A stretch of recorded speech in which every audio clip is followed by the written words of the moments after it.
There was a time when Kittysaurus wasn't a terrifying monster. Let me tell you the true tragic story of his origin. Once upon a time, he was a cute little fox named Kitty, happily living in the forest with his close-knit family. Kitty loved exploring the forest territory, running around a lot, which made him the strongest and most resilient among all the young foxes. His parents taught him to hunt so that he could survive in the wild. Everything was fine until one dreadful day, when wicked hunters entered the forest with the intent to capture animals alive and sell them to various places like circuses and zoos. The hunters used tranquilizer guns to sedate the foxes.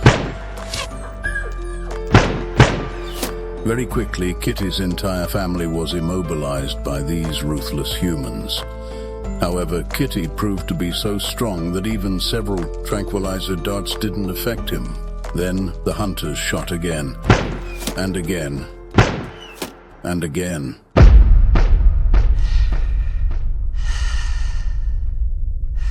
Eventually, weakened by the poison coursing through his body, the little fox collapsed unconscious.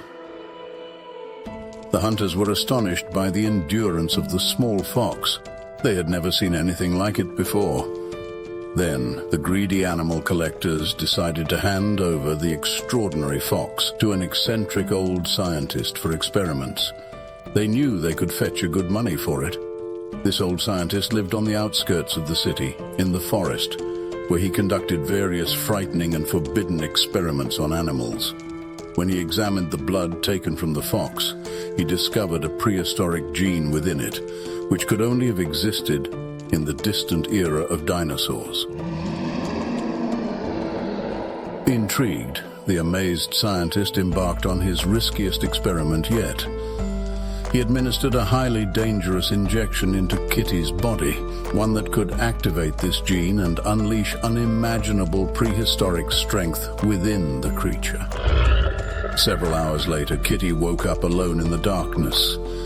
He remembered that his entire family had been abducted, leaving him forever alone. But Kitty was no longer the same. The injection made him many times stronger, and he felt himself rapidly growing in size. With ease, he broke his cage and escaped from the mad scientist's house. Kitty was filled with sorrow and rage. His sole desire was vengeance upon the accursed humans. His tail, hind legs, teeth, and claws grew to unimaginable sizes, just like those of prehistoric dinosaurs. He was no longer himself. He had become Kittysaurus, a terrifying monster.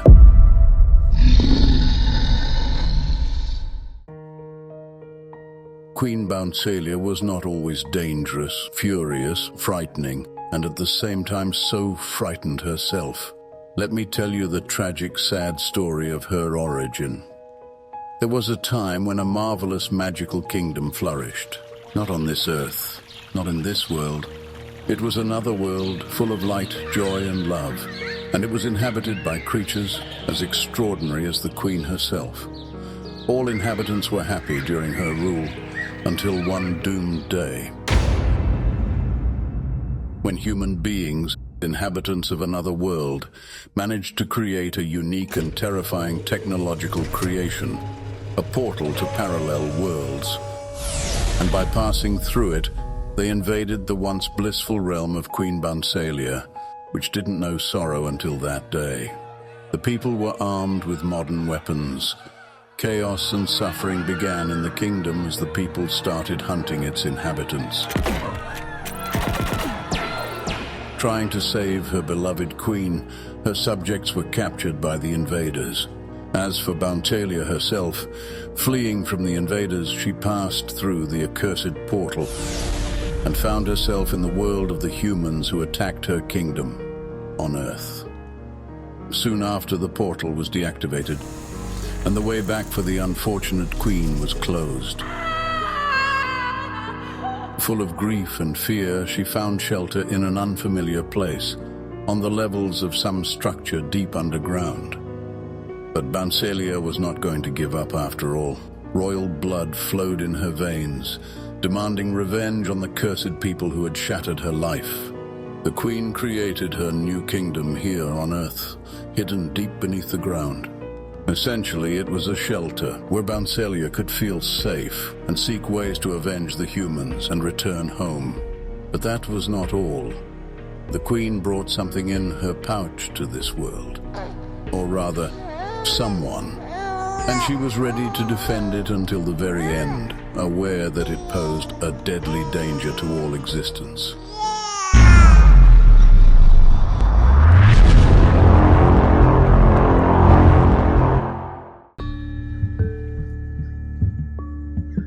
There was a time when Tamataki and Chamataki wasn't a terrible monster.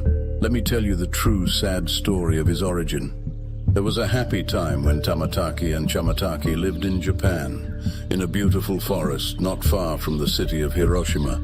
He was special and stood out among the other animals.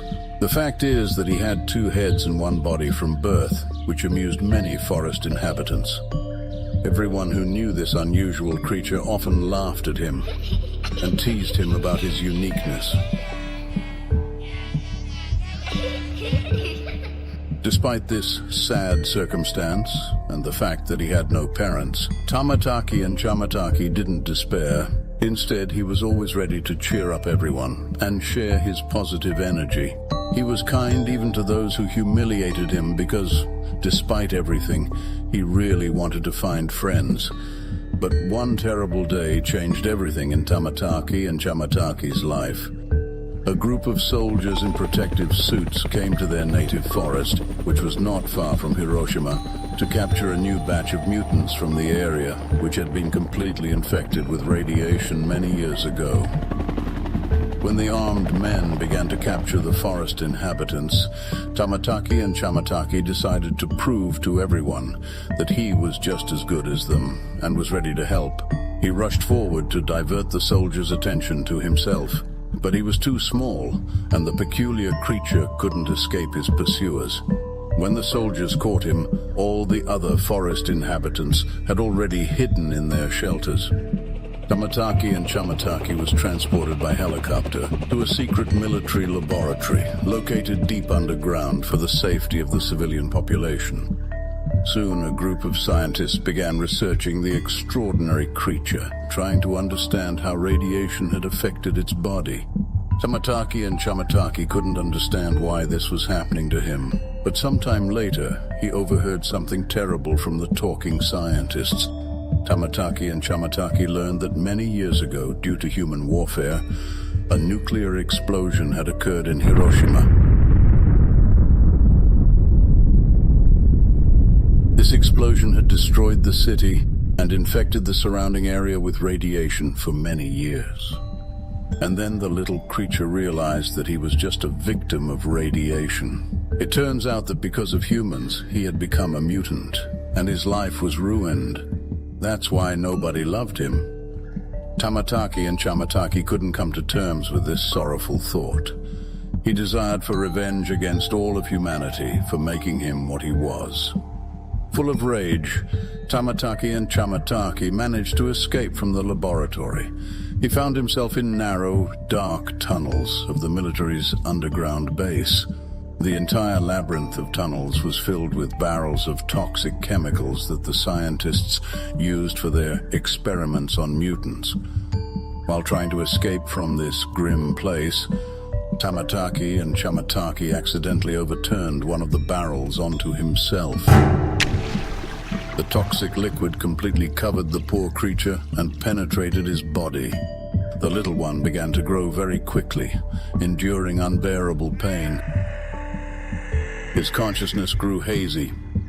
From that moment, he became a horrific monster lurking in the dark corridors deep underground, pursuing anyone who dared to enter.